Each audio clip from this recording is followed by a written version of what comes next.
Olá a todos. Chegamos agora ao último tópico aí da disciplina de aprendizado de máquina, tá? E o último tópico, eu acho que é um que você estava esperando aí, né? Que é um tópico aí que o pessoal fala bastante hoje em dia aí, que está causando uma grande revolução na parte de inteligência artificial e principalmente aprendizado de máquina, ok? Que são as redes neurais, tá? Então, na semana aqui eu vou passar 3 aulas para vocês sobre redes neurais. Ok? Então, nas duas primeiras, eu vou falar um pouquinho aí sobre os conceitos de redes neurais, o que são e como que a gente consegue treinar essas redes, como a gente consegue otimizá-las. E na terceira aula, a gente vai trabalhar um pouquinho aí com a ferramenta Keras para poder vocês possam fazer as suas primeiras redes neurais aí e entender um pouquinho melhor aí como que elas funcionam. Tá? Mas, inicialmente, quero falar um pouquinho para vocês de onde que vieram as redes neurais, ok? Então, as redes neurais, elas são sistemas inspirados aí no nosso sistema nervoso biológico, tá? E no nosso caso, se nosso sistema nervoso seria o nosso cérebro, né? Ele tem então em torno aí de 100 bilhões de neurônios, um pouquinho menos, mas assim, é algo dessa ordem, ok? E cada neurônio, ele é uma célula que a gente fala que é relativamente simples, tá? Com bastante aspas aí, tá? E o que acontece, claro, é o seguinte, quer dizer, ela pega, esse aqui seria o desenho do neurônio, ela tem aqui um corpo celular, tem um conjunto de dendritos aqui, ok? E, e um axônio que conecta com outros neurônios. Então o que acontece? Em alguns momentos, essa célula aqui ela dispara, ela fica ativa, tá? A gente fala que ela está disparando o potencial de ação. Quer dizer, o que é potencial de ação? O neurônio ele tem uma diferença de potencial entre a parte interna e externa da memória, tá ok? Então a gente fala que o neurônio ele trabalha aí com campos elétricos, ok? E nesse caso aqui, o potencial de ação significa o quê? Que essa diferença de potencial entre o meio externo e o meio interno, ele muda rapidamente, tá? Então, está com uma diferença mais ou menos de menos 60 milivolts, e rapidamente ele sobe e fica positivo. E depois ele volta. Ele dá como se fosse um pico, assim, a gente chama de um spike, ok? Ou de um disparo. Esse disparo, ele é enviado aqui para os outros neurônios, tá? E a conexão desse neurônio com os outros são através das sinapses, tá? Então, quando o potencial de ação ele chega aqui nas sinapses, ele libera aqui algumas substâncias chamadas de neurotransmissores. Esses neurotransmissores abrem alguns canais iônicos no outro neurônio. E o que esses canais fazem? Eles podem deixar íons entrar ou sair, tá? E daí, quando você tem essa passagem de íons, a despolarização da membrana do neurônio pós-sináptico ela muda, tá? E daí, se essa despolarização chegar aí num ponto que a gente fala que é um limiar, tá? Se ele atingir esse limiar, porque você despolarizou o neurônio o suficiente, esse outro neurônio também dispara o potencial de ação. Tá?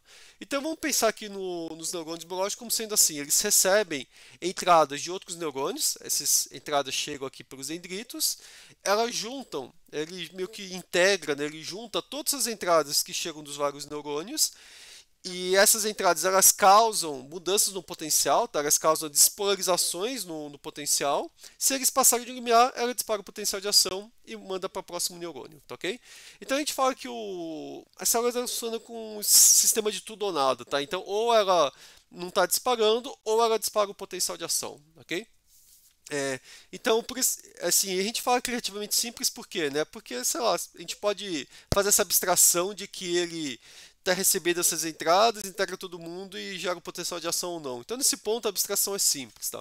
Mas o neurônio, na verdade, ele é super complexo, tá? Então, inclusive, esse neurônio aqui com esses dendritos pequenininhos não é algo real, tá? Na verdade, o neurônio ele tem um núcleo pequeno e tem uma árvore dendrítica gigantesca, porque cada neurônio, em geral, ele vai receber da ordem de até milhares de conexões de outros neurônios, tá ok?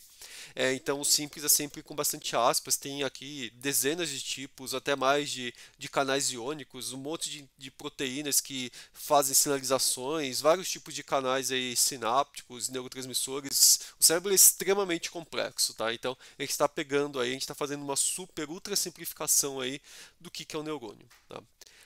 Mas pode falar, bom, ok, isso é o neurônio. E como que a partir desse neurônio a gente chega nas nossas funções cerebrais que a gente tem, né? Porque eu estou aqui explicando para vocês como funciona o sistema nervoso do meu cérebro, quer dizer, como que eu estou conseguindo gerar essa informação, quer dizer, como que eu estou conseguindo me comunicar com vocês, eu tento entender isso olhando para o meu cérebro. Tá? Vocês estão assistindo a aula e tentando aprender e fazendo abstrações. Né? E no final dos contos, assim, veja a quantidade de coisas que a gente consegue fazer. Né? O sistema visual é uma coisa fenomenal, né? Porque o sistema visual, o que a gente recebe? A gente recebe um conjunto de fótons, né, que vem aqui no nosso olho, e a partir desse conjunto de fótons, nosso cérebro constrói o modelo do mundo em 3 dimensões, tá? Não vou ficar falando muito aqui, senão eu vou ficar a aula inteira falando só disso, ok? Mas também a gente tem a questão da memória, que a gente consegue pegar, armazenar memórias no cérebro para depois recuperar. Nosso sistema motor, né, que a gente tem uma destreza gigantesca, né, para operar aí com qualquer tipo de objeto, escrever, tá? Então, assim, o nosso sistema nervoso é uma coisa realmente incrível, tá? Então, a lógica qual que é? Bom, nosso sistema nervoso com esse tipo de unidade faz essas coisas incríveis. Será que a gente consegue fazer um sistema artificial que chegue um pouco próximo aí do que o ser humano é capaz? Tá? E daí vem a ideia das nossas redes neurais e o modelo do neurônio artificial, ok? O neurônio artificial é o que normalmente a gente usa nas redes neurais, tá? Na verdade, quando a gente fala de redes neurais, vamos só separar, porque assim, tem dois, a gente pode falar de redes neurais biológicas, tá? Então tem pessoas que trabalham com simulações de redes neurais biológicas com esses potenciais de ação e tentam fazer modelo dos neurônios, tá? Então, esse é um tipo de rede neural, tá? Então a gente chama isso, a gente fala que está fazendo uma simulação de uma rede neural biológica, ok? E tem a rede neural artificial, que é que normalmente a gente usa em aprendizado de máquina e em inteligência artificial, tá? Então, a partir de agora, a gente só vai falar de neurônio artificial. E o que é esse neurônio artificial? Tá? Eles se baseiam nessas características que eu falei dos neurônios. Então, eles recebem o conjunto de entrada, soma todo mundo, se passar de um limiar, ele dispara, senão ele não dispara. Então, essa que é a simplificação. Tá? Então, essa função matemática, o que é? Você tem um conjunto de entradas, que são os neurônios aí anteriores, ok? Que estão se conectando com ele, né? Que a gente chama dos pré-sinápticos. Tá? E cada uma dessas entradas aqui ela tem um certo peso. Tá? O que esse peso representa? Tá?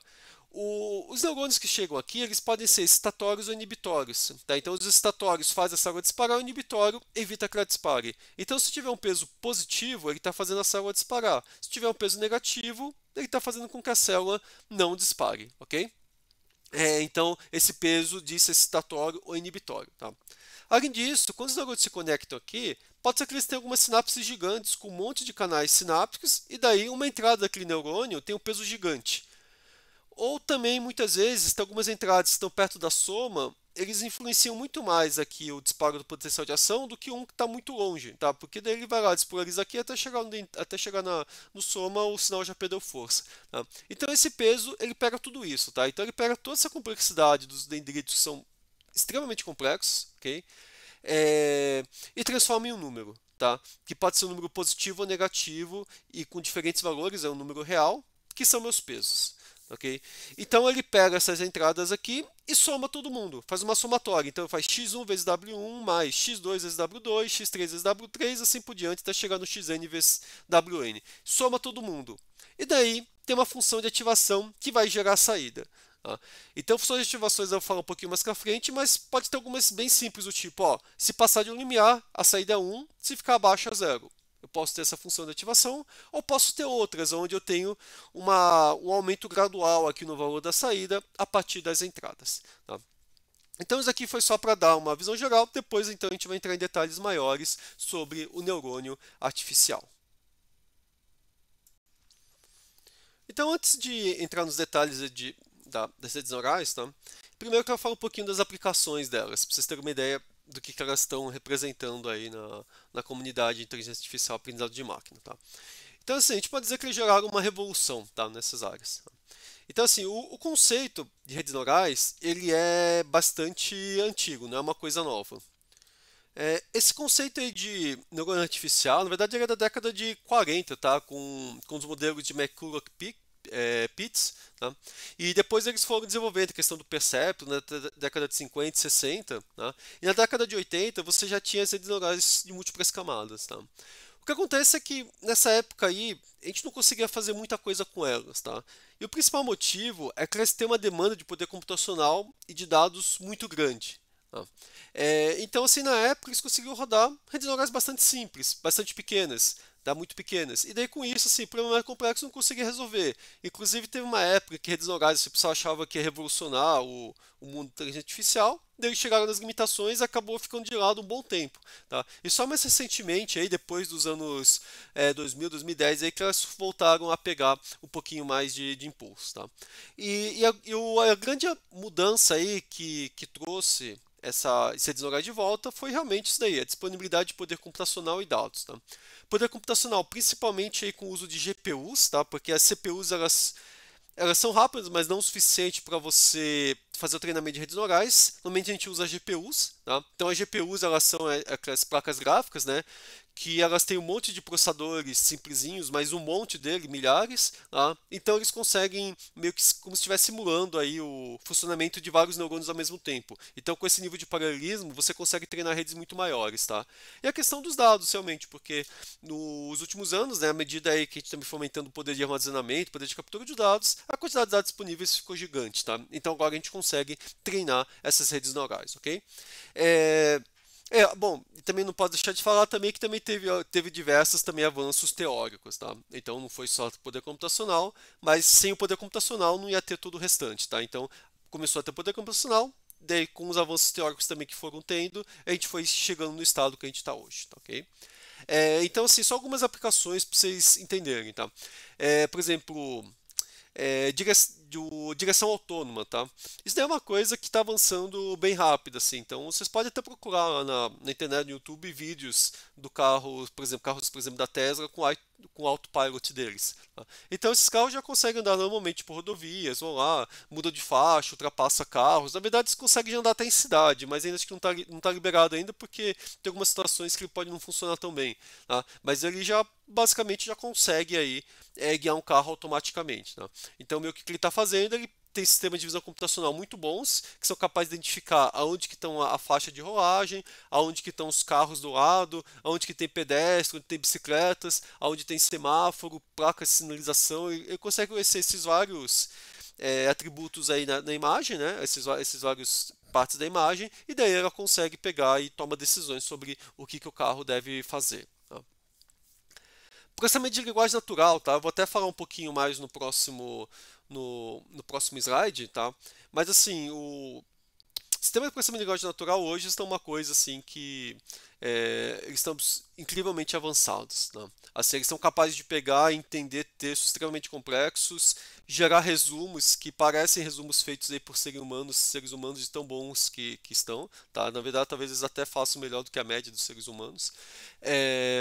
Tradução assim de muitas línguas, tá? Já tem tradutores de um grande número de pares de línguas se traduz de uma para qualquer outra, tá?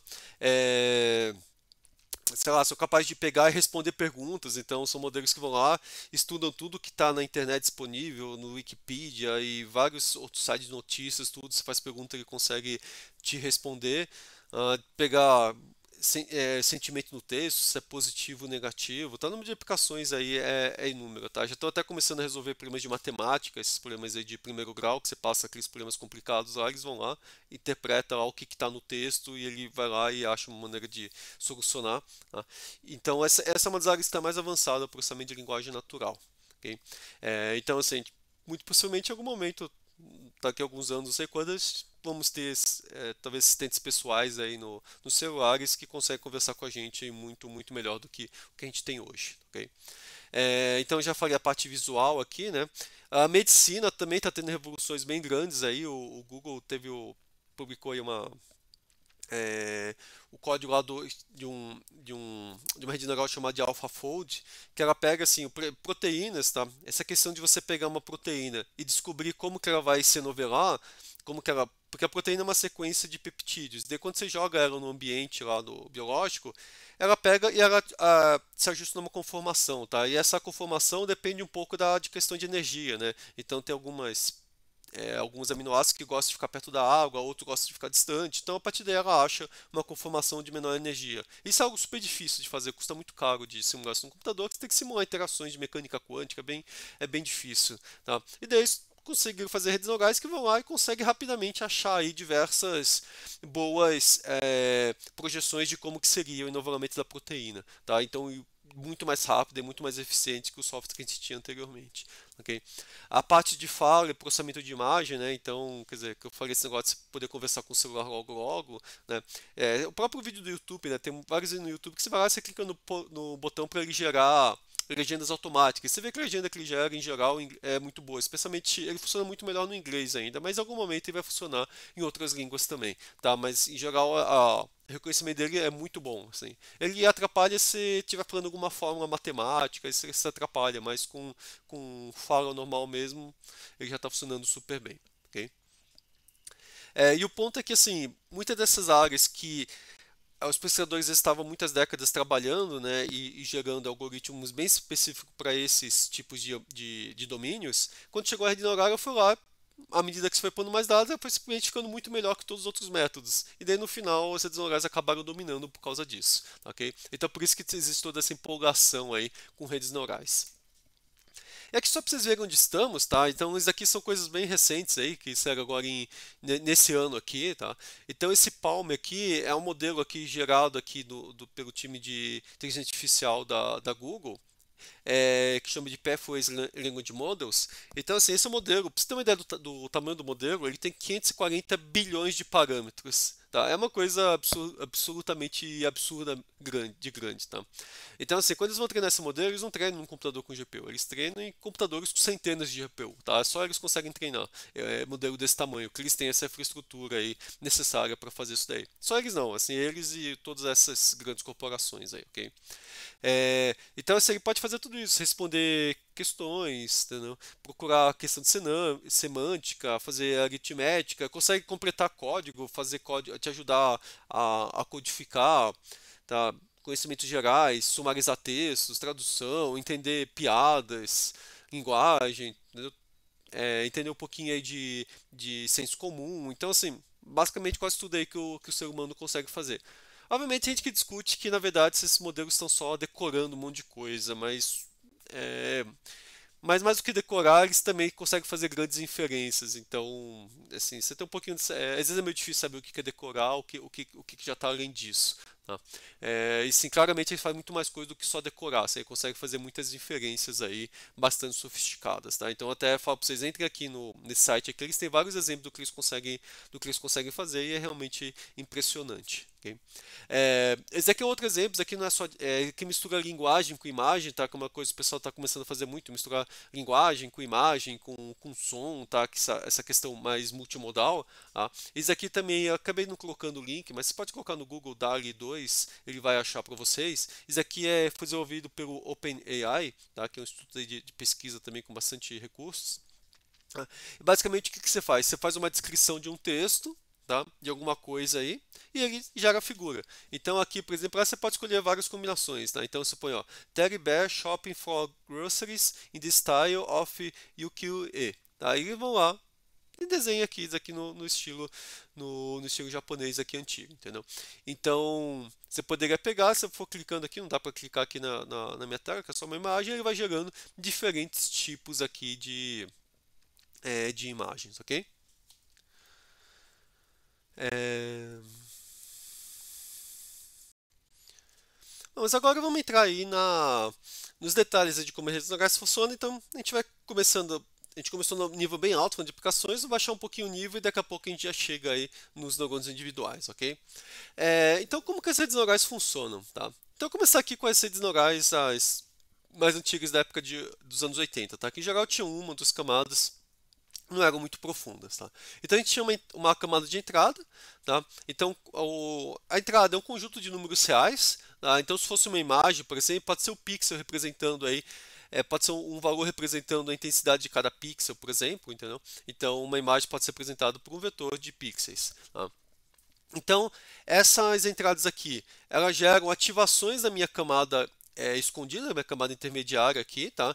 Então, como que essas ativações são geradas? Lembrando o que eu falei, né, uns dois slides atrás, que ele pega cada uma dessas entradas, multiplica pelo peso e vê se esse neurônio vai ser qual que é o nível de ativação em cada neurônio. Então você pode ter, por exemplo, uma função de limiar, né? Então se ele passar de um limiar, ele fica ativo, senão ele não fica, tá? Ou pode ter alguma coisa mais gradual, né? Então ele pode ficar, por exemplo, superativado, médio ou pouco ativado, né? Então tudo isso vai depender das entradas. E daí, cada neurônio aqui vai ter um nível de ativação diferente, e daí esses neurônios aqui eles vão tentar ativar os neurônios de saída. Então cada um vai ter um nível de ativação diferente de acordo aí com as entradas e os pesos dela. Tá? E daí normalmente aqui na última camada você põe uma camada que você vai ter uma disputa entre os neurônios e só aquele que tiver mais ativo vai ganhar e o resto vai ficar silencioso. Tá? Então só um neurônio vai ter uma saída, por exemplo, 1 e todo o restante vai ter 0. Então nesse caso aqui o que teve saída 1 foi esse daqui e o restante ficou como 0. Tá? Por que aqui normalmente a gente quer que só o neurônio esteja ativo? Porque isso aqui normalmente a gente está usando em classificação. Então, se você está falando classificação, por exemplo, isso aqui podem ser 4 pessoas diferentes aqui. Tá? E daí ele está tentando identificar quem que é a pessoa. E daí esse neurônio aqui está identificando uma das pessoas. Então ele está dando resposta. Ó, essa imagem aqui corresponde à pessoa X. Tá? Se fosse daqui, seria a pessoa Y ou a pessoa Z. Tá bem?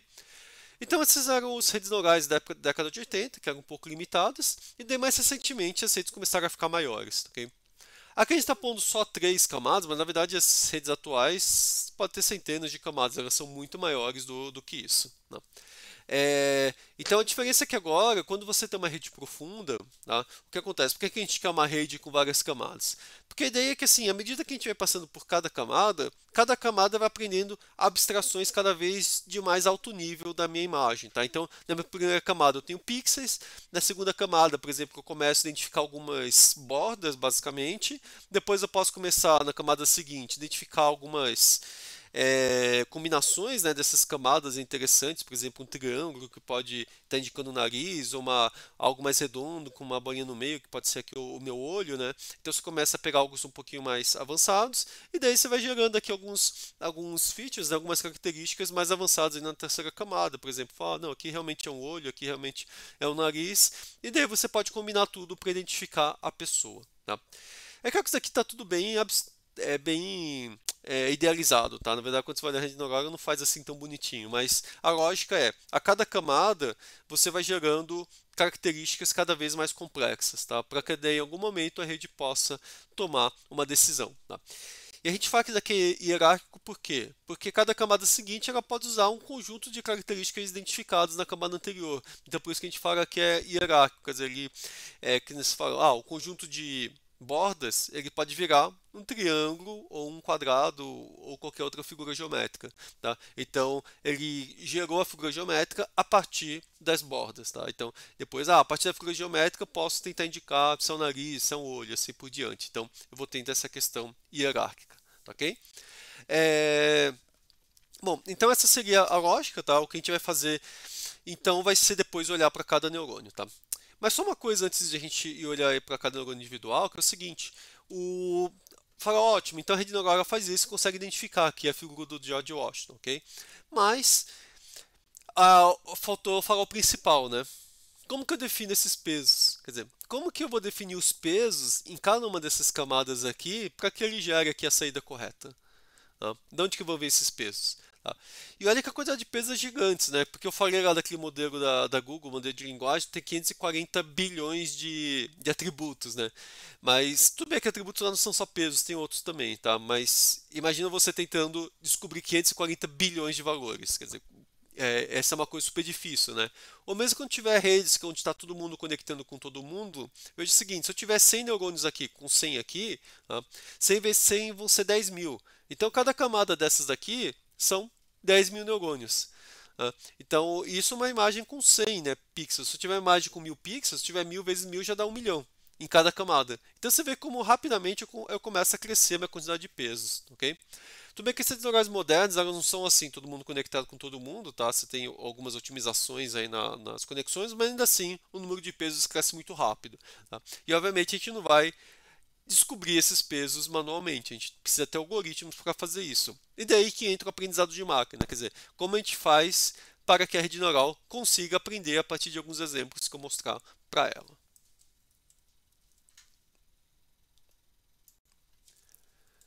Bom, mas agora voltando, saindo das redes neurais, vamos voltar aí para um neurônio só. Tá? E agora eu vou falar um pouquinho para vocês do Perceptron. Okay? O Perceptron é o modelo mais simples de aprendizado aí, usando neurônios. Então o Perceptron é definido por uma função bem simples, que fala o seguinte, ó, a saída vai ser 1 se a multiplicação das minhas entradas x pelos meus pesos, tá? W vezes x, tá? Então esse W, quando está em negrito, é um vetor, tá? Então o vetor W multiplicado pelo vetor x, tá? Então é x1 vezes W1, x2 vezes W2, mais x3 vezes W3. Tá? Ele vai pegar isso daqui, e também vai ter um limiar B. Tá? Então ele fala o seguinte, ó, se essa multiplicação aqui mais o limiar B forem maior do que zero, tá? Significa o quê? Significa que ele vai disparar, a saída vai ser 1, senão vai ser 0. Tá? Então esse B aqui normalmente vai ser um valor negativo, tá? Por exemplo, sei lá, B é menos 5. Tá? Então nesse caso W vezes x tem que ser maior do que 5 para ele poder disparar, senão ele não vai disparar. Então, se for olhar por isso daqui, tá, por essa equação aqui, ele parece muito com uma regressão linear, né? Porque o regressão linear o que é? É W vezes x. Tá? Só que lá quando a gente for de regressão linear, a gente não usava o nome W, né? A gente usava beta, né, para indicar os pesos. Mas aqui é W, a mesma coisa. Então é como se fosse uma regressão linear. Só que a diferença é que agora, para a saída, em vez de ser o valor de W vezes x, a saída ela vai ser o valor 1 ou 0, dependendo aí dessa multiplicação ser maior ou igual a b. Ok?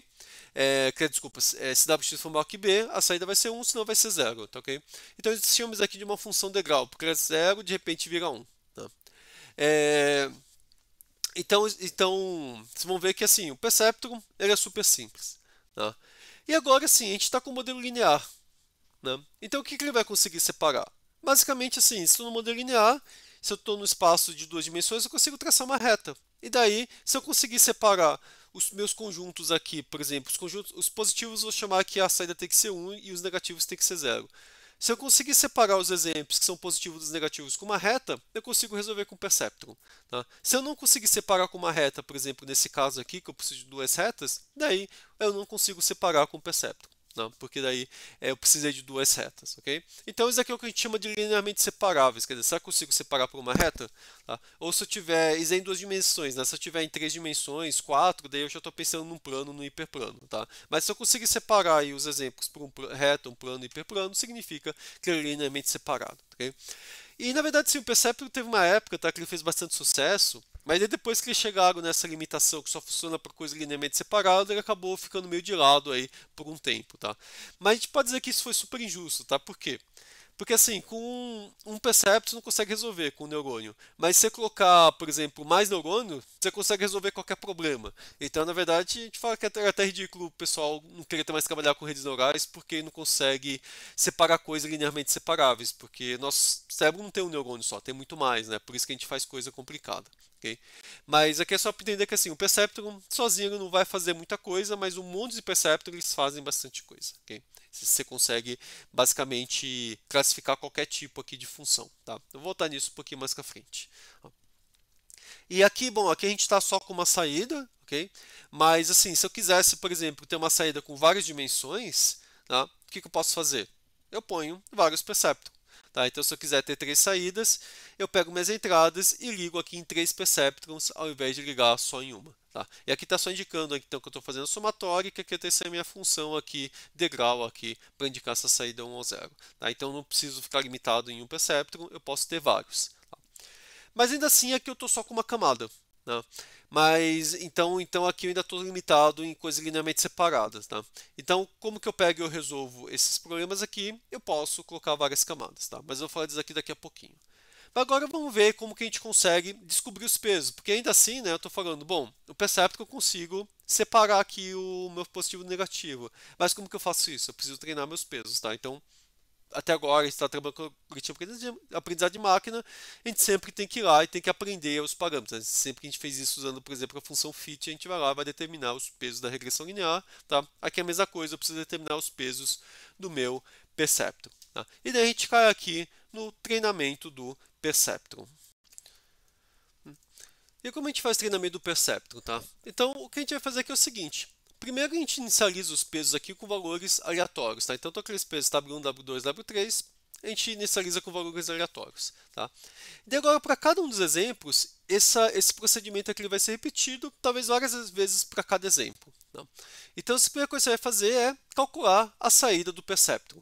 Tá? Então, eu vou pegar aqui, eu calculo a saída, multiplico aqui os meus pesos, né, que eu estou no perceptron, inicialmente eles são aleatórios, mas tem alguns valores aqui, multiplico pela minha entrada, x aqui, okay? O xj que eu estou chamando o meu exemplo j, tá? E a partir daí eu vou ter aqui a minha ativação. E daí isso daqui vai gerar a minha saída, que pode ser 1 ou 0, isso aqui é a minha função lá de ativação, ok?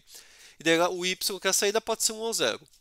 E daí o que ele vai fazer? Bom, ele gerou a saída, agora eu vou atualizar meus pesos da rede, que é quando minha rede está prendendo. E como que eu vou atualizar meus pesos? Eu vou comparar a minha saída y, tá, com a saída que seria a saída correta, que é o meu DJ. Tá? Então, uma coisa importante, o redes neurais, por exemplo, no caso do Perceptron, ele é um algoritmo supervisionado. Então, eu sempre passo o meu exemplo com a resposta correta. Então, o DJ é a minha resposta correta, que pode ser 1 ou 0, nesse caso aqui, ok? Então, se ele acertou a resposta, se o DJ for igual a YJ, ele acertou a resposta, ok, não vou mexer no peso, porque já está certo, ok?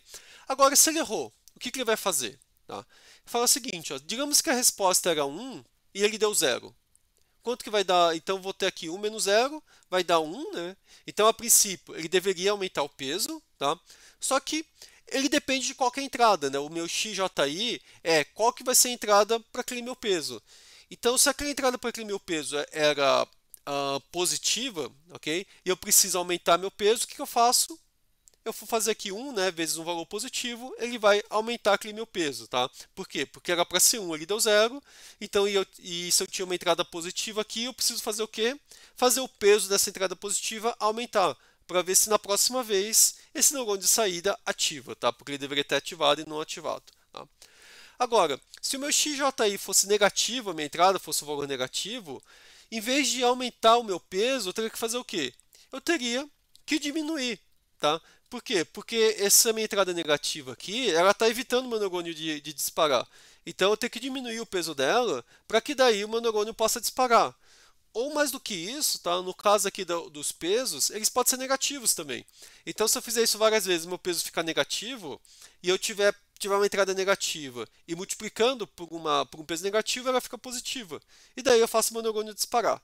Tá? Então, a lógica é essa daí, quer dizer, se era para dar 1 e eu dei 0, o que ele vai querer fazer? Ele vai querer fazer com que o meu peso mude numa direção onde aumente a chance da minha saída ficar ativa. Tá? Agora, no caso contrário, se era para ser 0 e deu 1, o que vai acontecer? Vai ser a mesma coisa, só que ao contrário, né? Porque aqui esse termo aqui vai ficar menos 1. Então, se a minha entrada aqui era positiva e a minha saída aqui foi 1, mas deveria ser 0, o que eu vou fazer? Eu vou diminuir o meu peso. E se a entrada aqui era negativa, o que eu vou fazer? Eu vou aumentar o meu peso. Por quê? Porque eu quero que o meu neurônio não dispare, ok? Então essa é a lógica que eu vou pegar e vou repetindo isso daí. Tá? É a única coisa que faltou falar desse parâmetro R, porque esse parâmetro R, assim, eu posso pegar, né? Ele vai definir o quão rápido eu vou mudar meu peso, tá? Então, se eu deixar um R, por exemplo, aqui de 1, tá? E aqui o meu peso era pequeno, com um exemplo que eu pegar, meu peso já vai mudar rapidamente de valor, tá? Então ele estava com o valor 0,1, de repente pula para 1,1, sei lá, ele vai mudar muito rapidamente. E quando isso acontece, muitas vezes o aprendizado não funciona tão bem, tá? Porque o peso ele fica indo e voltando, às vezes é meio difícil ajustar, então frequentemente a gente acaba usando um R um pouquinho menor, ok? E daí assim, isso aqui é repetido, tá?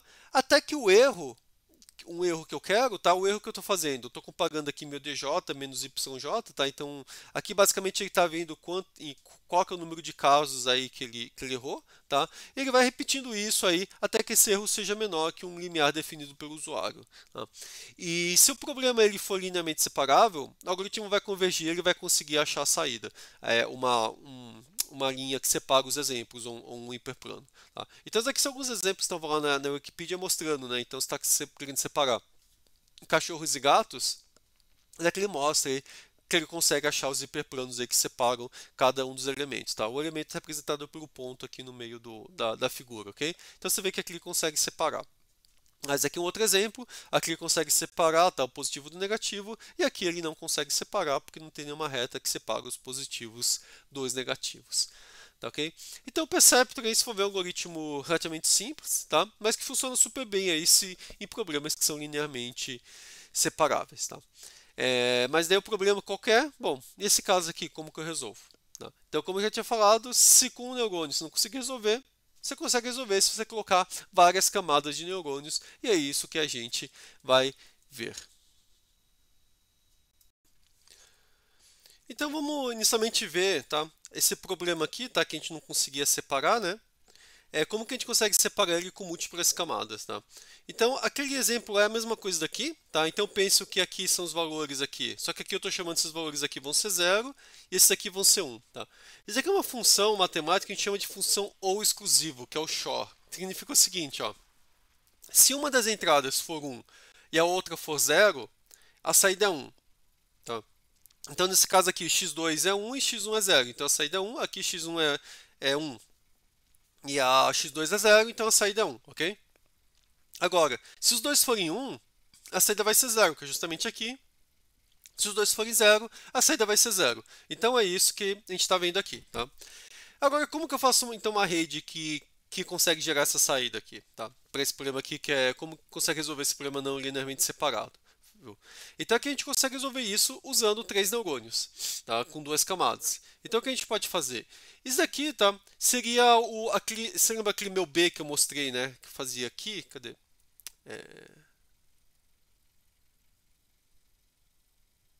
Aqui, esse meu B aqui, né? Então WX mais B, tá? Esse B aqui, normalmente, ele é representado aí como se fosse uma entrada adicional, tá? Que ele aparece aqui, essa é a minha entrada adicional aqui, ok? Então, nesse caso aqui vai ser o seguinte, ó. Essa entrada adicional aqui, em geral, ela vai ter uma ativação sempre 1, tá? E o peso aqui vai definir como que ela vai influenciar o neurônio. Então, aqui, por exemplo, essa entrada aqui tem um peso menos 1,5, tá? E aqui onde não está marcando nada, o peso é 1, tá? Esses meus pretos aqui sem nada marcado significa que o peso é 1 positivo, tá? Então, o que acontece? Se esses dois aqui estiverem ativos, tá? Quanto que vai ser a minha ativação desse neurônio aqui? Vai ser 2. Desse aqui também vai ser 2, porque os dois mandam conexões para esses dois neurônios aqui, ok? Agora, esse meu primeiro neurônio aqui, ele tem esse meu limiar aqui de 1,5. Quer dizer, então se ele for para esse neurônio ficar ativo, tá? A entrada tem que ser maior do que 1,5. Então, esse neurônio aqui vai ficar ativo se os dois estiverem ativos, ok? Esse aqui também, ok? Porque esse aqui é menos meio. Agora, tá? Então, assim, se os dois estiverem ativos, esses dois aqui estão ativos, ok? Agora vamos olhar o que vai acontecer na próxima camada, tá? Aqui eu vou ter um limiar de menos meio, tá? E vejam que esse neurônio aqui da esquerda, ele tem uma ativação, ele tem um peso menos 1, e esse aqui tem um peso 1. Então o que acontece se esses dois neurônios estiverem ativos? Ele vai ativar esse neurônio aqui e vai ativar esse daqui. Agora, a soma dessas duas entradas aqui no neurônio de saída vai ser quanto? Vai ser 0, porque eu vou ter mais um aqui e menos um aqui. E daí isso vai estar o quê? Vai estar abaixo do limiar, que é meio. Então a saída vai ser 0. Então aqui deu 0, ok? Se as duas entradas forem 0, o que vai acontecer? Nenhum desses neurônios vai ativar, esse aqui também não vai ativar, também a saída vai ser 0. Agora, o caso legal, o caso interessante que é quando um deles está ativo e o outro não, que são justamente esses do triângulo aqui. Tá? Então, nesse caso aqui, por exemplo, suponha que isso daqui é 1 e isso daqui é 0, o que vai acontecer? Esse neurônio aqui não vai ativar, né? Por quê? Eu vou ter essa entrada que é 0 e essa outra aqui que é 1. Então, a soma vai dar 1, que vai ficar abaixo do limiar, que é 1,5. Agora, esse da direita aqui vai ficar ativo, porque eu vou estar somando aqui 1 mais 1, 0, 1 mais 0, né, que vai dar 1, mas que é maior que o meu limiar, que é meio. Então, esse daqui da direita está ativo e o da esquerda está inativo. Então, a minha entrada inibitória aqui ela vai ser cancelada. Então, ele vai pegar e a entrada aqui vai ser 1. A ativação desse neurônio aqui, que é maior que o limiar, então a saída vai ser 1. Ok? E se eu fosse 0 e 1 aqui, seria o mesmo procedimento e minha saída também ia ser 1. Tá? Então, vejo que agora, com essas minhas duas camadas de neurônio, eu consegui resolver o meu problema. Tá? Então, assim, a lógica aqui para vocês tentarem entender é isso. Ó. Esse neurônio aqui detecta se apenas um deles está ativo. Quer dizer, desculpa. Essa aqui detecta se pelo menos um deles está ativo. Então, ele vai pegar e se um deles estiver ativo e o outro não, ele vai ativar. Se os dois estiverem ativos, ele também vai ativar. Tá? Então, ele está dizendo, ó, pelo menos um deles está ativo. É isso que essa minha entrada está detectando. Essa segunda aqui, ele está detectando o quê?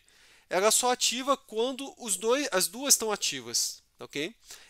Então, esses dois neurônios fazem coisas diferentes. Né? Esse aqui ele marca se pelo menos uma está ativa e aqui ele marca que as duas têm que estar ativas. E o fato das duas estarem ativas é um caso onde ele não pode estar. A saída tem que ser zero. Então o que que faz? Quando ele detecta que as duas estão ativas, ele inibe o neurônio de saída para que a saída seja zero. Tá? É isso que ele está fazendo. E esse daqui ele garante o quê? Ó, se pelo menos uma delas estiver ativo, ele vai ativar o neurônio de saída para que a saída seja 1. Tá? Então ele acaba ficando aqui uma disputa entre esses dois. Quer dizer, então esse tem que estar ativo, mas esse não pode estar ativo. Ok? É só um ponto interessante aqui que assim, uma porta aí que detecta quando apenas um deles está ativo, a gente chama de uma porta OU, né? E quando pelo menos um está ativo, desculpa, a gente chama de uma porta OU. Agora, aqui exige que as duas estejam ativas, é uma porta AND. Tá? Então a gente está construindo uma porta XOR aí, meio que juntando uma porta AND com uma porta OU aqui. Tá? Então a gente está fazendo uma combinação de portas lógicas diferentes, tá? E uma coisa legal também quando você estudar eletrônica digital, né, vocês vão ver que você consegue fazer um monte de combinações aí, meio que gerar vários tipos de saída usando essas portas básicas aí, ok? Mas não vou entrar muito nisso daí, tá? Isso é só para quem conhece um pouquinho mais aí da parte de eletrônica digital e essas funções booleanas, tá? Mas assim, então esse aqui é um caso simples, tá? Mas assim, as redes elas podem ser tão grandes quanto a gente queira, ok? Então assim, veja como isso aqui está mostrando o número de parâmetros das redes neurais, tá? Só para você ter uma ideia.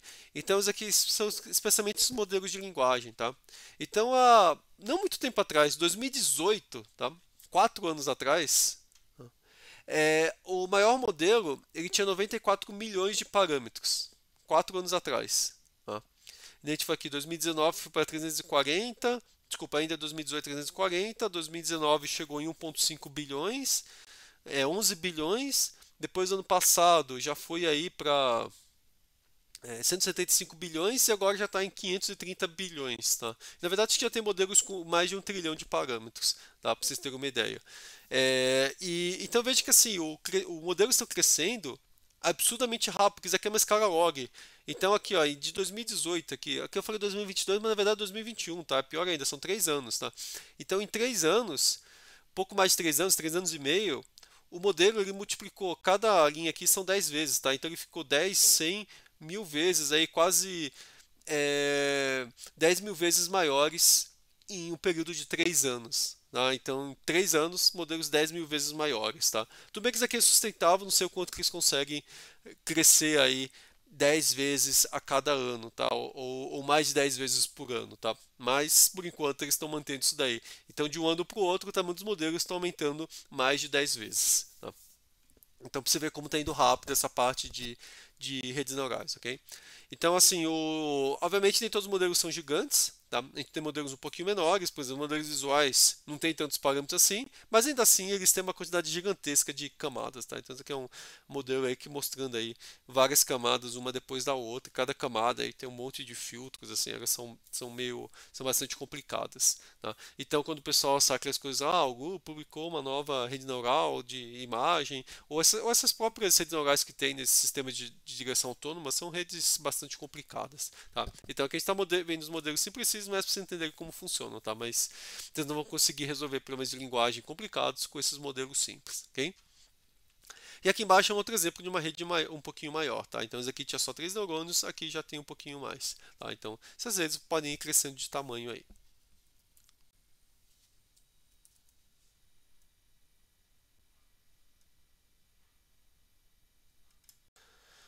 Bom, mas eu estou falando aí um pouco dessas redes grandes, né? Mas agora vem a parte difícil, quer dizer, como que eu treino essas redes neurais, tá? Então a gente viu como a gente treina o Perceptron. Agora, como a gente treina uma rede neural grande? Tá? Então, o tipo de algoritmo mais comum, que é o que a gente vai utilizar aqui, tá? São os baseados em aprendizado supervisionado. Então a ideia aqui é o seguinte, você vai mostrar uma quantidade gigantesca de pares, entrada e saída. Tá? Então esses pares vão ter um mapeamento. Ó. Então você vai mostrar, por exemplo, alguns exemplos aqui, isso aqui são cachorros. Vai mostrar um outro exemplo, isso aqui são gatos. Então você quer fazer uma rede que distingue se é um cachorro ou gato, você vai mostrar milhares, sei lá, dezenas de milhares de exemplos de cachorros. E vai dizer, ó, isso é um cachorro. E outros milhares, dezenas de milhares de exemplos de gato. Fala, ó, isso é um gato. Tá? E daí o que a rede vai fazendo, ela vai recebendo esse monte de exemplos e vai modificando os pesos para aprender esse mapeamento, que é exatamente o que foi feito aí no caso do Perceptron, né? A gente ia mostrando vários exemplos e se ela errava, ela mudava os pesos. Se ela acertava, ela deixava os pesos do jeito que está. Então aqui a ideia vai ser a mesma, tá? Sempre que ele errar, ela modifica os pesos, acertou, deixa do jeito que está, já está correta a saída, ok? E daí esse algoritmo aqui a gente chama de algoritmo, em inglês a gente chama de backpropagation, tá? Em português seria retropropagação, que a ideia é o seguinte: os únicos neurônios que vão saber qual que era a saída correta, quais que são? São os últimos. Os últimos neurônios eles vão saber se acertou ou não. E daí o que ele vai dizer? Ó, se teve algum erro, ele vai propagar esse erro aqui para esses neurônios aqui para dizer o que eu tinha que ter de saída para que eu acertasse. Depois ele propaga para cá, ele vai propagando para cá. Então você vai propagando de camada em camada aí os erros para que daí eu consiga ajustar os meus pesos. Tá? Eu vou detalhar um pouquinho mais nos próximos slides. Okay? Então assim, o aprendizado supervisionado é o único que a gente vai ver, tá? Ele é o mais comum. Mas também tem outros, ok? Então tem um aprendizado que a gente chama de não supervisionado, tá? Que a gente já viu alguns exemplos de aprendizado não supervisionado não com redes neurais, né? Então a rede tenta aprender alguma coisa sobre os padrões aí a partir de análises estatísticas. Eles tentam tirar informações estatísticas, né, das imagens que a gente apresenta ou das entradas que a gente apresenta, né? E tem um tipo de aprendizado que agora está sendo muito utilizado e que está melhorando muito o desempenho das redes neurais, que é o aprendizado autossupervisionado. Tá? Isso é usado muito tanto na rede de modelo de linguagem quanto modelos visuais aí. E nesse autossupervisionado, a rede ela precisa fazer predições sobre os dados. Em geral, a gente manda a rede fazer predições sobre os dados de entrada. Tá? Então, por exemplo, você põe uma frase, tira uma palavra e a rede tem que dizer qual palavra devia estar lá. Ou você pega, você mostra um vídeo, você mostra um frame, né, um quadro, e daí ela tem que prever qual que é o próximo quadro. Ou você tira um pedaço da imagem e a rede tem que prever qual que seria aquele trecho da imagem que está faltando. Tá? E qual que é a lógica disso daí? É que, na verdade, a gente fala autossupervisionado por quê? Porque ele tem uma supervisão, né? Se você tira uma palavra de uma frase, você sabe qual que é a palavra que deveria estar lá. Então você tem uma supervisão. Mesma coisa, o próximo quadro do vídeo, você tem o próximo quadro do vídeo. Então você sabe qual que é o correto. Tá? Só que então ele está sendo supervisionado, né? Porque você tem a resposta, tá? Só que você não está precisando passar nenhum rótulo que seria a saída nova, porque assim, se você está mostrando, por exemplo, vou pegar um exemplo assim de um cachorro, né? Quer dizer, no caso do cachorro, você tem que dizer, ó, isso é um cachorro. Se tiver um vídeo com um cachorro, você tem que mostrar o vídeo e dizer, isso é um cachorro, tá? No caso aqui do aprendizado autossupervisionado, não. Você só passa o vídeo. Você não precisa descrever nada. Você não precisa descrever que lá tem um cachorro. Você não precisa descrever que tem um objeto caindo. Você não descreve nada, tá? Você só mostra a sequência de imagens, tá? E por que que isso é interessante? Porque daí você tem uma quantidade gigantesca de vídeo, quase infinita de vídeo que você pode mostrar para a rede. E daí a rede começa a aprender algumas coisas, tipo, se tem um objeto caindo, ele continua caindo. Tá? Sei lá, um sistema de direção autônoma, tem um carro andando na faixa, ele continua andando na faixa, em geral. Mas dependendo, ele pode pegar e pode mudar. E daí você vê que ele começa a virar um pouquinho, você começa a ver que ele está mudando. Então a rede começa a aprender algumas propriedades do próprio mundo. Tá? A mesma coisa no caso de pegar frases e prever a palavra faltante, você pode pegar quantidade infinita de texto que tem na internet e a própria rede começa a aprender aí sobre sintaxe, regras de gramática, começa a aprender o significado das frases, o que aquela palavra está fazendo lá e com quem que ela se conecta, começa a aprender esse monte de coisas aí sozinha, sem você precisar ensinar ela, simplesmente olhando um monte de texto. Tá? Então esse é um método aí que ultimamente está sendo bastante utilizado, especialmente nesses modelos maiores. Tá? E por que a gente usa esse tipo de aprendizado? Porque criar rótulos é muito caro. Você quer mostrar, isso aqui é foto de um carro, você tem que ter alguém lá que vai lá e marca, isso é um carro, isso é um semáforo, tá? Então você é muito caro fazendo isso. No autossupervisionado não, você não precisa por rótulo nenhum. Você mostra as imagens, mostra os vídeos, mostra as frases e a própria rede vai tentando extrair a informação dela. Tá? E uma coisa importante assim, isso aqui aparentemente é muito como o nosso cérebro funciona também, tá? Então não vou entrar muito nisso, mas o nosso cérebro está sempre fazendo predições, tá? Então, sei lá, se está vendo o objeto cair, a gente espera que ele vai continuar caindo. Então, se uma criança, um nenê, se tiver um objeto que está caindo, de repente ele parar, o bebê vai olhar assustado, por quê? Deveria cair. Tá? Então nosso cérebro está sempre fazendo predição, e daí quando ele erra a predição, daí ele percebe que errou, e daí se gera um sinal aí para a gente também gerar um aprendizado. Tá? Então nosso cérebro tem muito disso daí também. Ok?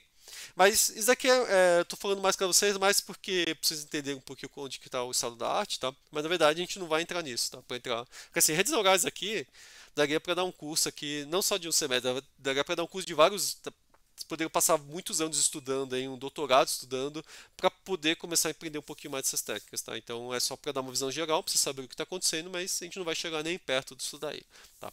Então, vamos agora para o algoritmo de retropropagação, tá? Esse algoritmo aí, ele é bem antigo, tá? Da década de 80, tá? Mas ele é usado ainda hoje em dia, assim, você tem otimizações tudo, mas ele é a base aí, todo o desenvolvimento da rede neurais, ela veio a partir desse algoritmo aí de retropropagação, com modificações que foram ocorrendo, obviamente, ok?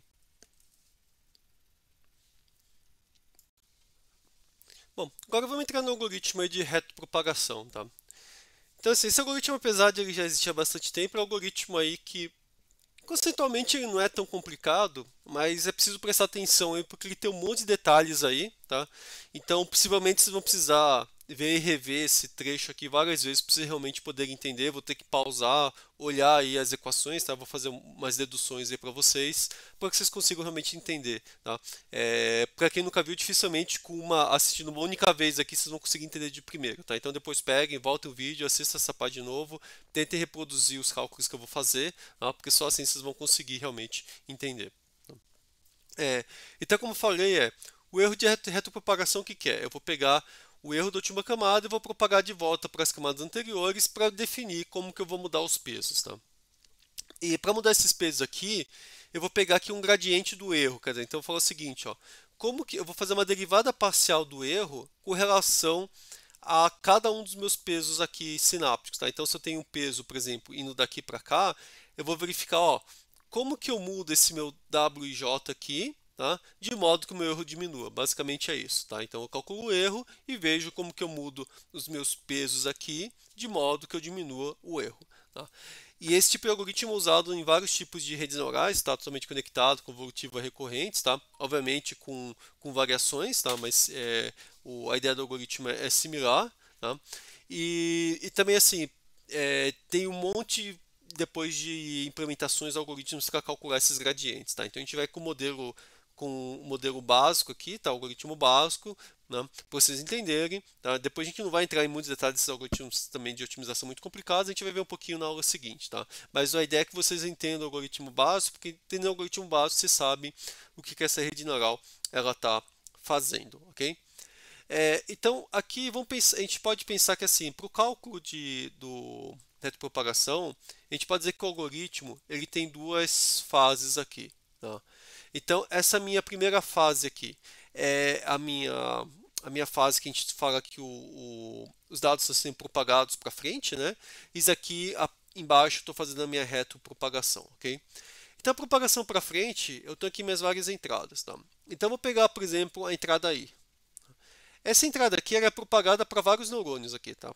Ou se for totalmente conectada, para todos os neurônios da camada seguinte. Tá? Mas vou pegar um caminho só, que é esse aqui, do I para o J, tá? Vamos iluminar ele, tá? Então, assim, a propagação está ocorrendo em todos, mas a gente está olhando só para um nesse momento, ok? Então, o HI, eu vou dizer que é a minha saída do neurônio I. Tá? Então, por exemplo, que o HK é igual a minha função do AK. Tá? O A a gente chama de ativação em geral. Tá?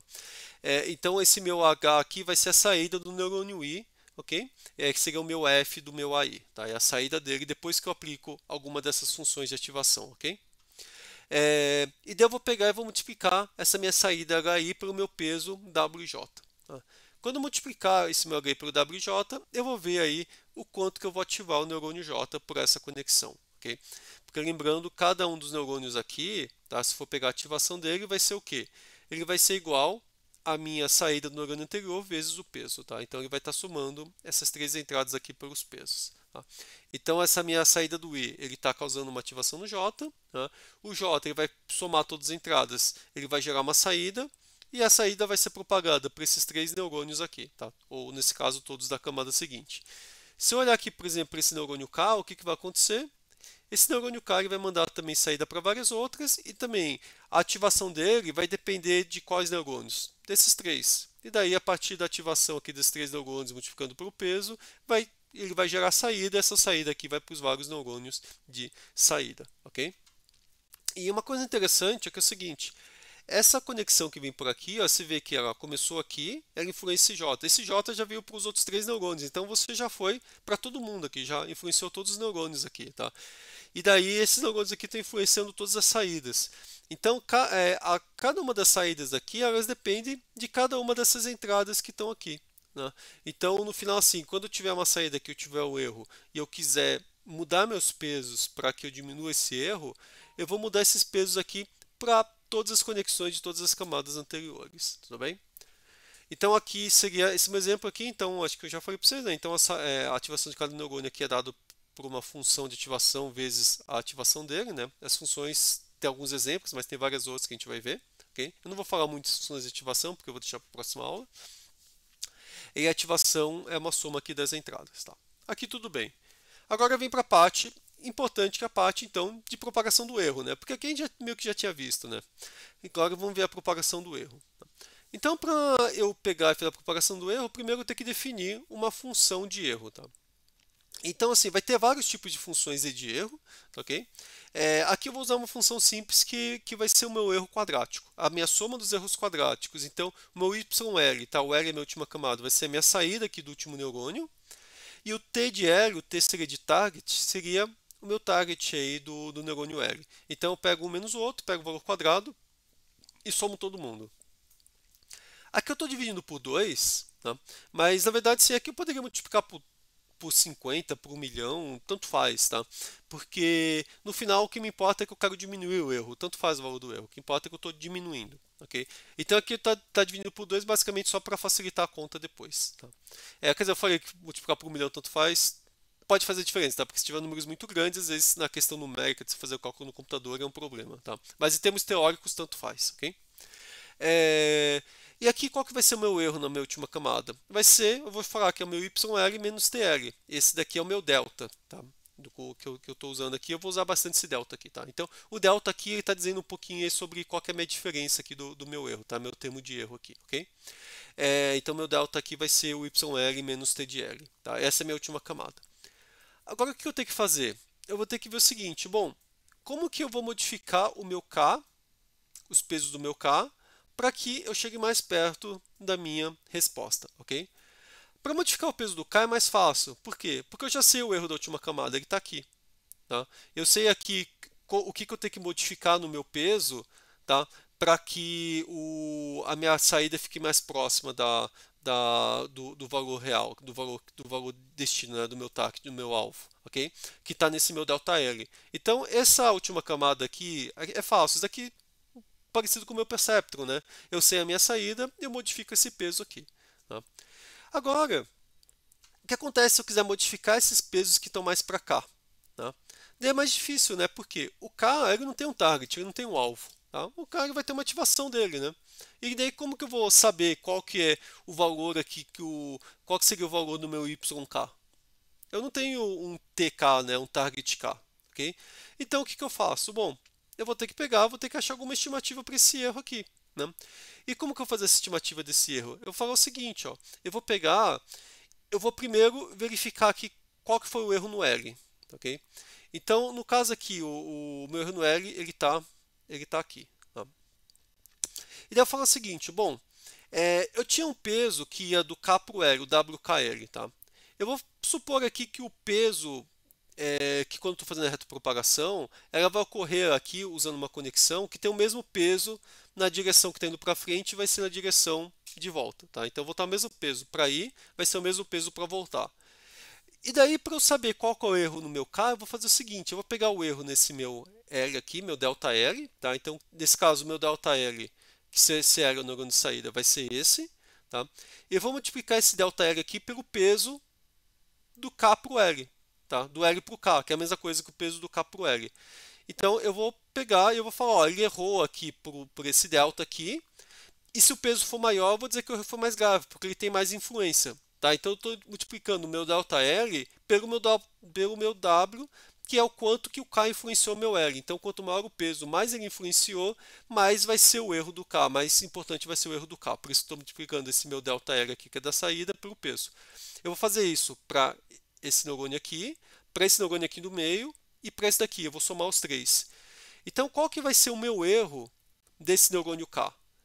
Vai ser a soma todos esses meus delta aéreo dos neurônios de saída multiplicado pelo peso das conexões aqui do K para cada um desses neurônios de saída. Esse daqui vai ser o meu erro. Tá? E esse aqui vai ter o meu delta, que ele vai estar indicando aí, tá? Como que eu tenho que mudar, quer dizer, como que ao mudar o meu peso, tá?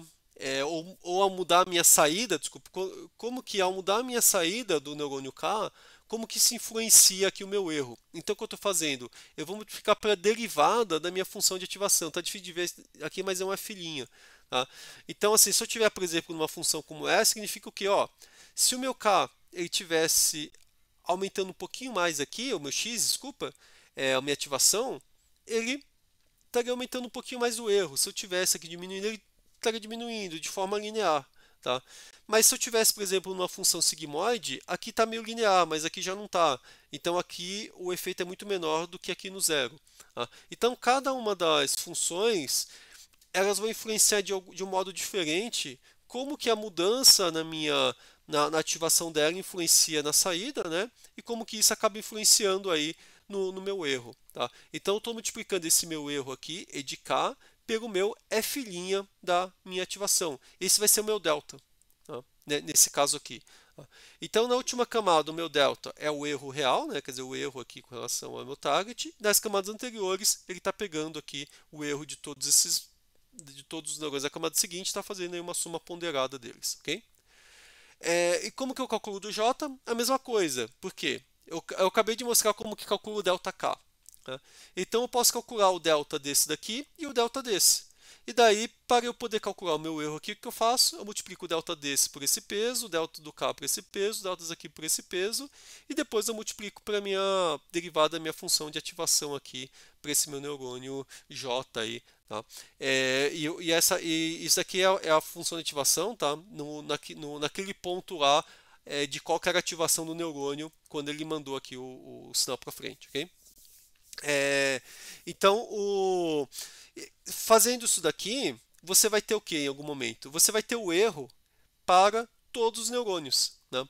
E daí, tendo erro para cada um deles, a gente consegue pegar e a gente consegue calcular como que a gente mudaria o valor dessas conexões aqui para diminuir esses meus erros deltas. No final é isso que ele vai fazer, tá? Eu calculo esses erros deltas para todo mundo e verifico como que eu mudo o meu peso para diminuir os deltas. Tá? E lembrando que todos esses deltas aqui, eles dependem da minha função erro que está aqui na última camada. Tá? Porque essa função erro da última camada que deu origem a esse delta aqui, que daí foi propagado aqui para as outras camadas. Tá? E daí, tendo todos esses erros aí, eu posso calcular esse meu gradiente, quer dizer, como que eu modifico o meu WIJ, tá? De modo que eu diminua esse erro aqui. Tá?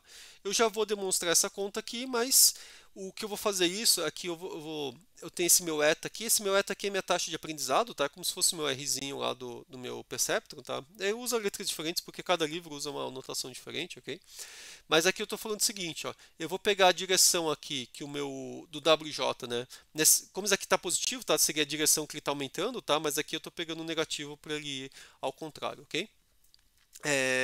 E daí agora, se eu fizer essa minha derivada aqui, tá, ok? Eu vou pegar aqui, eu faço vai dar menos eta vezes a ativação, a saída aqui do meu neurônio I, tá? Então estou conectando do I do J, vezes o erro do neurônio seguinte que é o J. Então seria, se eu tivesse aqui, né? A mudança desse peso aqui do J para o K, eu estaria fazendo o quê? Eu estaria pegando o meu eta, que é a taxa de aprendizado, né? Meu menos eta, taxa de aprendizado, tá? Eu vou multiplicar pela saída desse neurônio aqui, vezes o meu erro desse meu neurônio K, ok? Só olha que isso aqui é muito parecido com o meu Perceptron, tá? Vou até voltar um pouquinho aqui, ó. Olha aqui, ó. Eu estou pegando aqui minha ativação, eu estou pegando aqui meu erro, eu estou pegando aqui a minha estou pegando aqui minha taxa de aprendizado, estou pegando aqui meu erro, e estou pegando aqui o meu erro do neurônio seguinte, né? E aqui eu estou pegando o meu ativação da minha entrada, tá, ok? Então, se for ver, a equação aqui é a mesma. Né? É isso que eu estou fazendo aqui. E daí eu vou fazer isso para todos os meus pesos. E daí, se eu fizer, depois que eu faço isso para todos os meus pesos, eu fiz um passo de aprendizado. Tá?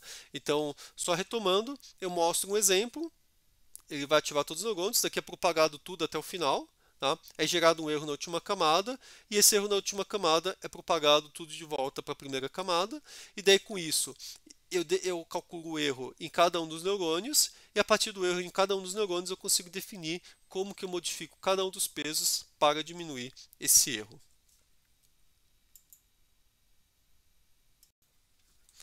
Então agora vamos tentar entender aí um pouquinho aí como que a gente calcula essas minhas mudanças do peso, tá? Então isso aqui eu fiz questão de colocar aqui, de descrever de passo a passo, porque isso é um algoritmo importante para vocês conhecerem, ok?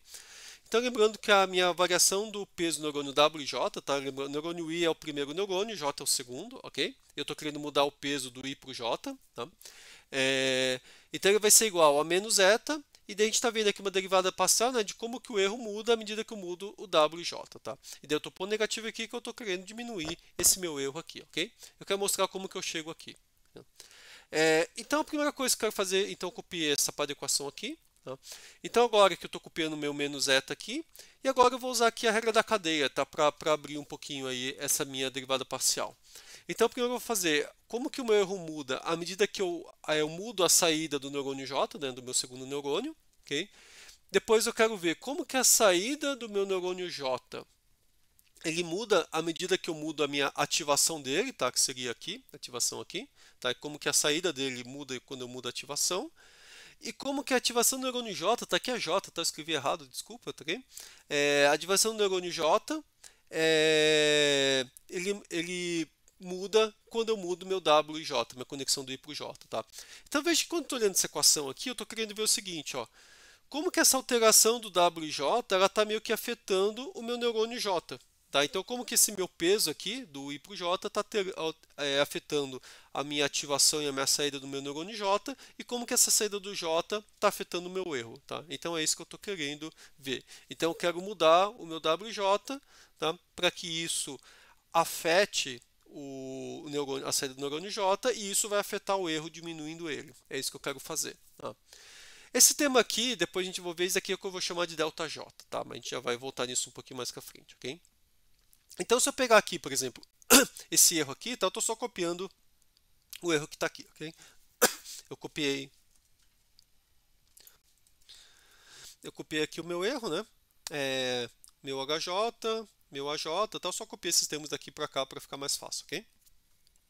Agora vamos ver aqui o que acontece na minha última camada. Então, a última camada é aqui, tá? Daqui para cá, ok? Então, nesse caso aqui, o que eu estou fazendo aqui, isso daqui é a minha equação inicial, e aqui eu estou pegando esses termos aqui, eu vou substituir eles, ok? Então, qual que era o meu erro? Era esse daqui. Se eu fizer a derivada do E com HJ, quanto que vai dar? Vai dar HJ menos TJ, né? Que eu tenho a regra aqui, né? Meu 2 vem para cá, eu cancelo o 2 de cima com 2 de baixo, eu fico com HJ menos TJ. É isso que eu fico aqui, ok? Vezes quem? Vezes o meu F' de AJ, porque isso aqui nada mais é do que a derivada do F com relação a J, F' de AJ, vezes HI. Tá? Então eu caio aqui justamente nessa minha equação aqui, menos eta vezes HI vezes ΔJ. Okay? Só que na minha última camada, o ΔJ é mais fácil, né? É só pegar a diferença aqui do erro vezes a derivada aqui do F' de AJ. Tá? E eu multiplico para a minha saída aqui do HI. Tá? Só cuidado aqui com os termos, porque aqui é HI, né? Porque agora, o que acontece? Quando o meu HI muda, esse HI é multiplicado pelo WJ e dele muda o AJ. Tá? Então, no final aqui, eu tenho que usar aqui a minha ativação do neurônio I, tá? O meu HI. Tá? Então, eu pego a minha ativação a minha saída do neurônio I e multiplico aqui pelo erro no J. Okay? E daí eu consigo definir como que eu mudo os meus pesos. Tá? Isso aqui, de novo, é muito parecido com a equação do Perceptron, só que aqui eu tenho esse meu F' que não aparecia lá na equação do Perceptron, tá? Mas ele é bem parecido também. Okay? E nas camadas do meio, tá? Porque essa última camada é fácil, eu tenho um erro aqui, ok, eu derivo ele e funciona tudo bem. E nas camadas do meio, tá?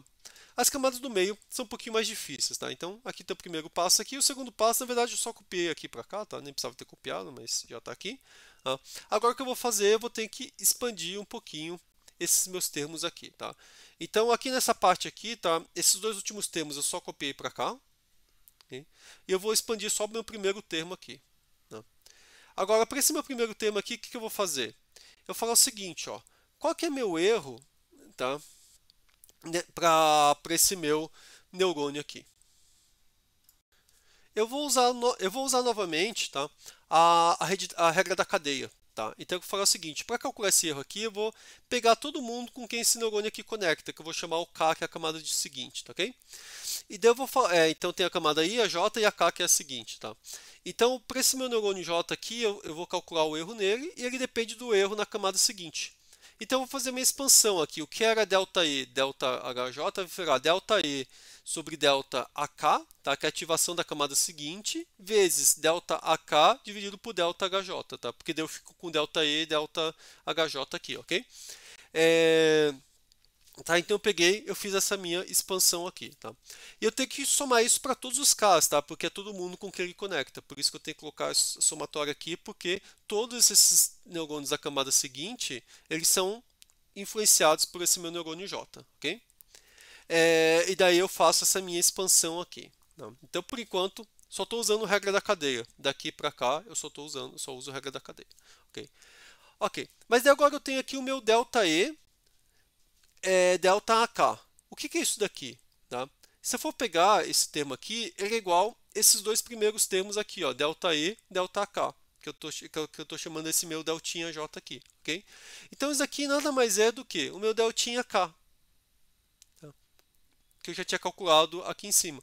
Tá? Então eu vou pegar o meu deltinha K, que seria qual que é esse meu erro aí que eu tenho na camada seguinte. Eu substituo aqui, meu deltinha K está aqui, ó, entro aqui com o meu deltinha K. Tá?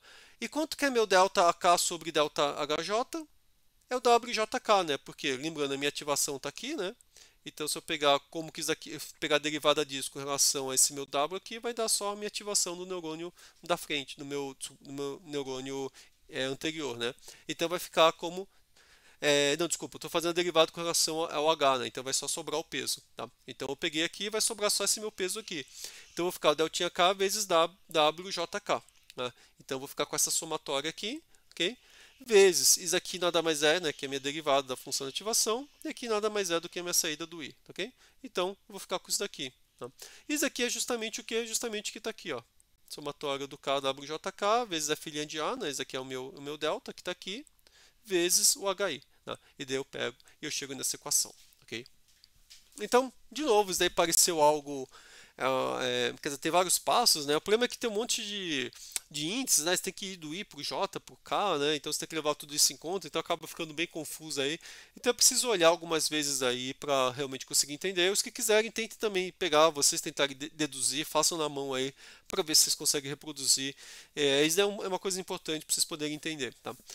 Por que isso é importante? Porque no final, assim, quando você tiver vendo os vários algoritmos, eles vão modificar um pouquinho, como que eu calculo esse meu gradiente, como que eu altero essa minha função aqui eta, por que que eu preciso alterar, aqui eu vou alterar a minha função de ativação, porque daí a minha derivada aqui ela é igual em todos os locais, quer dizer, então se vocês pegarem, se vocês não entendem como que as derivadas entram aqui na equação, tá? Como que o meu eta entra aqui, entendeu? Como que meu erro entra na equação, que a gente vai ver várias funções de erro. Se a gente não entender isso daí, tudo bem, você vai olhar aquele monte de parâmetros e não vai saber o que está acontecendo, tá? Mas depois que você pega e você entende como esse algoritmo de reta comparação funciona, todos esses parâmetros aí que depois a gente pode ajustar, tá? Todos aqui são parâmetros ajustáveis no nosso modelo, você pode ajustar basicamente tudo que você quiser na rede neural, tá? Eles passam a fazer mais sentido o que são esses parâmetros, tá? Então é super importante entender esses passos aí, por isso que eu gastei um bom tempo nisso daí, ok? Mas a lógica, assim, de alto nível não é tão complicada, tá? Então eu propago minha atividade para frente, calculo o erro e propago meu erro de volta para descobrir aí então qual que é o erro de cada neurônio e ver como que eu modifico os meus pesos de modo a diminuir esse erro, tá? Então, assim, em alto nível é bem simples, tá? Mas quando você vai descer e para entender os detalhes, não é tão simples assim, precisa de um tempo para você poder acostumar, ok? Tá? Bom, então aqui a gente terminou aí a parte teórica, tá? Então, assim, eu quis dar essa introdução teórica que é super importante, né? Para vocês poderem entender o que vocês vão implementar, tá? Mas agora eu quero falar um pouquinho da parte prática, tá? A gente não vai fazer uma parte prática hoje usando o Colab, mas eu quero pelo menos dar uma ideia das bibliotecas que existem hoje, ok? Então, assim, tem várias bibliotecas para redes neurais, tá? Eu vou falar só de algumas que são as principais que estão sendo mais utilizadas hoje, tá? Então, começar pela TensorFlow, que está aqui no meio, que é uma das principais bibliotecas de Deep Learning, tá? Foi desenvolvido pela Google para aplicações de grande escala, tá? E grande escala, assim, pode ser aquelas redes neurais que eu falei que tem 500 bilhões de parâmetros, tá? Que são a Google acaba usando o TensorFlow, com algumas, obviamente, eles têm algumas extensões também para poder rodar as coisas em grande escala, mas a base deles é o TensorFlow, tá? Na verdade o TensorFlow ele não serve só para redes neurais, tá? Ele serve para fazer qualquer tipo de grafo de computação. Grafo de computação é quando você tem uma sequência de operações que são realizadas, ok? E ela está funcionando para qualquer grafo de computação, incluindo redes neurais. Tá? E elas são muito utilizadas em aplicações comerciais. Então, empresas que vão lá, desenvolvem a rede neural e colocam ela para rodar em produção, ou às vezes rodando em vários computadores, porque precisa de uma escala maior. Tá? Em geral, o TensorFlow ele é a biblioteca escolhida, porque é uma biblioteca já bastante madura, tá? Já existe há muito tempo. Tá? Então, ela tem suporte essa questão de grande escala, de visualização do que está acontecendo, tem várias ferramentas, tá? Então, ela é bastante utilizada aí. Okay? Além do TensorFlow, a gente tem o Keras. Tá? O Keras nada mais é do que uma camada de abstração sobre o TensorFlow. Tá? Na verdade, o Keras no começo ele tinha suporte a várias bibliotecas de redes neurais, depois ele acabou mantendo só o TensorFlow, tá? Porque também manter suporte a várias bibliotecas estava acabando ficando muito difícil, acho que quase todo mundo estava usando também o TensorFlow, então eles mantiveram apenas o TensorFlow. Tá? E ele fornece uma camada de abstração de modo que seja super fácil você criar aqui uma rede neural. Tá? Então, isso aqui é um exemplo onde a gente tem uma rede neural que vai ter uma entrada, tá? E depois, além da entrada, vão ter mais três camadas. Vai ter uma camada aqui que a gente fala que é uma densa, uma camada totalmente conectada, tá? Então vai ser uma camada aqui com 350 neurônios que recebe as entradas do meu input, que está aqui, tá? Então aqui eu estou dizendo só qual que é o tamanho do meu input, se meu input shape quer dizer, quantos neurônios que tem a minha entrada. E a minha função de ativação, que usa uma função de ativação que a gente chama de ReLU, a gente vai ver essas funções mais para frente. Tá? Então aqui ele foi lá e criou uma camada de 350 neurônios conectando todo mundo essa camada com a entrada. Okay? Depois eu criei aqui ele criou aqui uma segunda camada, agora com 50 neurônios, okay? E ele é conectado com a camada anterior. E depois uma camada de saída, tá? Então aqui a camada de saída, ele vai ter um neurônio para cada classe, tá? Se tiver no plano de classificação, então eu ponho aqui o número de classes, e a minha função de ativação, que no caso da última camada da classificação, a gente usa uma função que a gente chama de softmax, eu vou falar um pouquinho dela também na próxima aula, tá? Mas você vê que criar aqui o modelo foi super simples, tá? Precisei de pouquíssimas linhas aqui, ok? E daí a gente tem também o PyTorch, tá? PyTorch é uma biblioteca open source que inicialmente foi desenvolvida no Facebook, depois ela foi aberta, tá? E ela está sendo bastante adotada, e especialmente pela comunidade na área acadêmica. Assim, ela está virando meio que o padrão na parte de comunidade acadêmica. Aí, tá? E o motivo assim, é que ela ficou uma biblioteca aberta mesmo, que a comunidade tomou posse dela, tá? Então trabalha no desenvolvimento dela. Então as pessoas na academia que estão desenvolvendo redes neurais contribuindo na PyTorch, então ela acaba ficando exatamente do jeito aí que melhor funciona aí para quem está fazendo pesquisa na área. Tá? E ela tem um vasto ecossistema de bibliotecas para tudo, tá? Então tem várias maneiras de fazer codificação usando o PyTorch, várias que facilitam, algumas deixam o PyTorch parecido aí com o Scikit, outra deixa o PyTorch de um modo aí orientado ao objeto, fica mais fácil de você visualizar as várias partes do código. Tem várias bibliotecas aí, tá? Bibliotecas também para você fazer debug, visualização, então tem um ecossistema muito grande aí.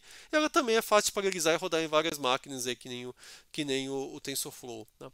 Então assim, ela é super flexível, você consegue mudar praticamente tudo né, durante a execução, mas a curva de aprendizado é mais dura, tá? Então ela assim, ela está num baixo nível, parecido com o TensorFlow aqui, você precisa aprender vários detalhes aí de como que a rede está fazendo a propagação do gradiente, cálculo de erros, tudo isso daí, ok? Então, assim, no curso, basicamente, o que a gente vai usar vai ser o Keras, por quê? Porque o Keras é o mais simples, é o que a gente dá para fazer quando eu estou dando 2 semanas aqui sobre redes neurais, ok? Se fosse dar uma disciplina inteira sobre redes neurais, provavelmente eu usaria o PyTorch, mas para esse caso aqui, o melhor é usar o Keras, para essa nossa disciplina aqui, ok? Então é o que a gente vai usar. Tá? E então assim, o Keras então ele usa aí com TensorFlow, tá? Isso é uma coisa legal assim, o Keras também tem várias maneiras de você criar uma rede, tá? Então, esse aqui foi o exemplo que eu mostrei, tá? Que você criando uma rede com várias camadas, tá? Então, não, desculpa, qual que eu mostrei? Ah, foi esse daqui. É, Então, eu criei aqui o modelo sequencial, né? Tô falando aqui, tá? O sequencial. O sequencial é o seguinte, ó, vou adicionar uma sequência de camadas, tá? E daí eu adiciono cada uma das camadas usando o add, tá ok? Então aqui tem uma sequencial e aí depois eu fui adicionando várias camadas aqui, ok? Não vou ficar entrando muito em detalhes aqui, a gente vai ver essas coisas aqui na parte prática, ok? Tem uma outra maneira de se criar, simplesmente você fala criar sequencial e você já passa as camadas todas de uma vez, como um vetor, tá? Sem precisar ficar dando edge, tá? Mas esses dois modelos são basicamente equivalentes, tá?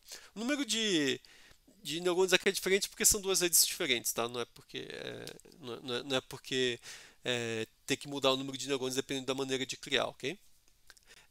E aqui é uma outra terceira maneira ainda de você criar a mesma coisa, tá? Aqui eu pego, nesse caso aqui, eu defino aqui essa minha camada inicial, depois eu defino a próxima camada e ponho como entrada a camada anterior, tá? Então eu defino essa camada aqui x e ponho como entrada o input, depois eu defino uma nova camada x e ponho como entrada a x anterior. E eu defino aqui a minha saída e ponho como entrada o meu x, tá?